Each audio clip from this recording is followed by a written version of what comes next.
Aune Marjapuu, Tallinna linna noortevolikogu liige, tegevkomisjoni juht ja aseesimees aastatel 2011 kuni 2014.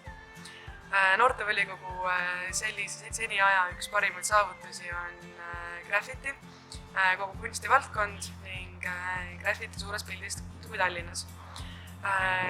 Noortevolikogu lõi aluse Tallinna noortele ja kunstnikele ja nad saaksid teha enda graffitit Tallinna linna.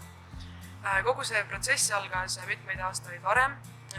Kõigepealt noored noortevolikogu liikmed käisid ametnike juures rääkimas, arutamas, saadi kokkulepped Tallinna linnaga, Lasnamäe linnaosa valitsusega ning tehti projekt, kus Tallinna noored said joonistada graffitit seina, avalikke ruumi ja miks projekt oli oluline? Just nimelt sellepärast, et muidu on Tallinna linn täielikult vastu graffitile.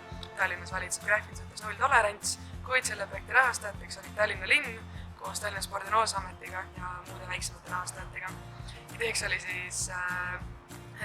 just graffiti loomine linnapildis, et saaksid noored ennast arendada.